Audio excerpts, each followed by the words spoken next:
Hey, you guys, Decathlon Magic here with a quick recap of the Decathlon event, which, overall, I'll just start by saying, yeah, it was pretty crap. It's not even over with technically, but in like 2 hours, they're going to roll over to the 9th and 10th event. I'm sitting on 2 tokens, so I'm very, very, very confident it's virtually a sure thing that I'll get the standard constructed best of 3 one. Because, my deck's win rate outside of Mythic was like 90%. And in theory, this should at least start me off against a couple people who aren't very good at the game, some bronze and silver people. But overall, yeah, this is as rigged or more than I thought. I looked at the lineup and I'm like, okay, so those are luck-based, those are skill-based, and that's just like a brute force entry-based. So if you were going for 3 tokens, it's hard enough, but doable. Anything higher, what was it, 6 or 8 or whatever? Yeah. No, you're not going to get that. I'm convinced that nobody got 10. And remember, 8 gets you 3 entries to the finals, but 10 will get you a free entry to the actual qualifier weekend in February, like the big event that you got to get top 1200 Mythic for, or 1500, whatever they changed it to. So I could see people chasing that if they're idiots. Anybody who's been on the game long enough just looked at this lineup and they're like, well, that's impossible. I'm convinced that you could play 16 hours a day with unlimited money and still not reliably get 8 to 10 tokens. I don't think it's possible. You could be the best player in the world, and guess what? The RNG, the random number generator that determines totally randomly what your pool is for the sealed event, you might as well just look at your pool and be like, well, that's not going to win, and then just forfeit on the spot. So yeah, I guess if you dumped $1,000 at the game, you could win the sealed event because you could just sit there and spam it and resign, forfeit until you got to a pool that was something that could actually win. Which I picked up one pool where I'm like, I'm going to bulldoze people. And then they put me up against the hardest possible opponents 3 in a row, and I think I went 0-3. I was pissed. So the sealed event was like the big scam, but if you look back at it, it's like, okay, well, you're only going to win any sealed, paper or otherwise, if your pool is good enough. Basically, player skill and decision making, yeah, you could do poorly and lose with anything if you're a bad player, but past that, let's say everybody plays 98% correctly, well, from there on, you're only going to win if your pool's good enough. So I wouldn't say it's all luck and 0 player skill. You could still player skill your way to a loss, but you can't player skill your way to a win. Which, if that don't sound like a scam, I don't know what does. Now, the other thing is where the hell am I going to get a Historic Artisan deck, a Singleton deck, which they never even defined what that meant until the day of. It's Eternal Singleton, but like Arena Eternal. So you can run any card, but also there's a ban list. Oh, and also you can run the new Alchemy cards, so then you need those, and you need to rebalance your deck for that. So that just killed the event number 8 for me. I think I entered it 3 times because I'm like, Singleton, I'm really good at that. But you had to elevate it to such a high level to get any kind of synergy that it was like, I don't know, spells or elves or landfall, I guess. You couldn't run anything that vaguely resembled anything in standard constructed. And there was only really 3 deck archetypes that could win, and I ran 2 of them. And I think the most I got was 5 wins, and then I just gave up. So that's an example of one where it's just the nature of Singleton, the low synergy, high power level where you can run mythics and bombs and just, I'm running super friends and, 4 color, 5 color, whatever, which is going to backfire in your face spectacularly very often, just due to color screwing. And that alone will keep you from going 7-2 or better. It's just, you're not going to sweep. You would need such immense luck and draw luck and draw luck and draw luck to win it. And then you go back to the sealed event. Well, you need initial pool luck. I don't want luck, I want skill. And then you go to any constructed format and you're just crushing people based on skill. And tomorrow, at least number 9, is traditional standard best of 3. I plan to obliterate that one with a tier 1 assassin deck. Even on day 1, the first event was Alchemy, the format that nobody played that's a couple weeks old. Come on, this was so rigged. It was such a manipulative trap from the get-go. But the thing is, though, we all knew this. I knew it. I made videos on it. You guys all agreed. And then I went to Reddit and everybody's like, so this is impossible. Because it's just designed to waste your time and money. It's basically, this entire thing was a scam. I'll just say it. This entire event was a scam, and I suspect that it was meant to drive up sales of gems by manipulating people, the whole sunk cost thing, and the whole, I'm at 2, I need to get to 3, I'm so close, I just need to give them more money, I'm so close.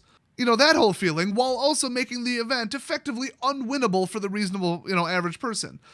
I bet you less than 1% of people got 6 tokens, let alone 3. I just don't see it.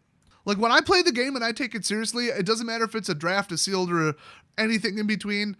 I'm one of the better players at least. And even I'm sitting here on, 2 sealed tokens. Now, I didn't have unlimited money to throw at this. I threw $0 at it, which probably had an effect on it. But, that just implies it's pay to win then, doesn't it? So there's nothing good about this. It's such a mix of I just need to brute force spam a good pool for sealed, or I just need the bots to get the hell out of my way, or I just need really, really good advantageous matchups and tons of mythics and rares in my deck by sheer random chance that get passed to me. Or against the computer bot draft just cheating because there's still like multiple exploits for that, allegedly. It's just so much like it's out of my hands. It might as well be a damn slot machine where you just, I guess I'm not going to win this time because RNG. I didn't draw the right card in Singleton. So, but my deck has no synergy because Singleton. Like, you're not going to take any Singleton deck that exists and blast past people to 7-2. It's not going to happen. The closest I got, I think, was 5. And I was running an absolute beast of a deck. I mean, just disgusting. I actually went to the Midweek Magic 1 for All Singleton event, and I won it. I don't think I lost a single game. I think I ran it like 10 times just to get the dailies. 10 for 10. Didn't even come close because that deck was so beast. But, I mean, highly competitive events, not day 8, but event 8.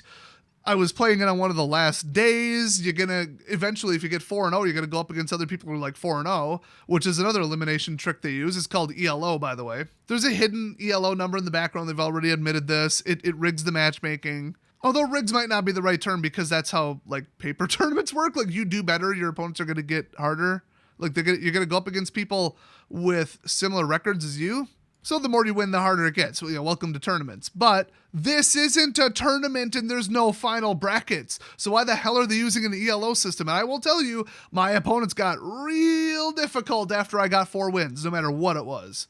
So the fact that it was structured like a bracketed tournament when it didn't need to be, it was really just a trick. It was an absolute dishonest trick for Wizards to say, everybody who's, 6-2, we're going to match them up against each other so that only 50% of them can win and then we get another entry. They got to go buy another entry. While they rub their hands together and say, ooh, we're going to make so much money on this. This is such manipulative trash, which it is. This is the single worst event they've ever ran. Now, that said, did I have fun when I stopped giving a crap? Yes. So a lot of people are like, I only have entered one because it looked fun. And then I entered another one because, hey, 2,000 coins sealed. I don't care if I get to keep the cards. I get to play sealed like 5 times for 10,000 coins. Like, let's go. I love this event. Now, that said, am I about to make the final conclusion of, this event had some pros and cons? No, listen to what I'm saying here. The event was great as long as you didn't play it the way Wizards designed it. It was great as long as you didn't play it the way it was intended. There's some pros and cons. No, it's all cons. This is a con. It's literally like it's a scam. I have a theory that their year-end or quarter-4 revenues were so crap that they scrambled this together at the last second to make a whole bunch of gem purchase money in December. That's my theory. Why else would they run something so ridiculous? And this is, mathematically, in an online game, what they would call a money sink, where you spend money, but instead of getting cards out of it, or decks or wild cards or something persistent, or that you can keep in your collection for the near to mid future, you get nothing out of it. You get absolutely nothing. All the drafts were phantom, which means you don't get to keep the cards.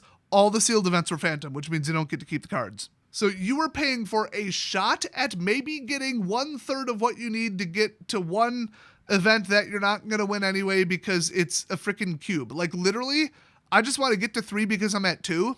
And obviously for bragging rights. But the second I get there, I have 0 interest in playing the finale, which is some kind of cube they built.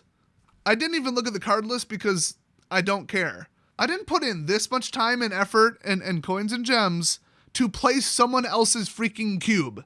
Some crooked ass cube where if I sat there and studied it for 8 hours, I'd probably figure out how to play 5% more optimally. No. Standard constructed or stop wasting my time. I really just want the gold medal sleeves so I can put them on decks to showpote.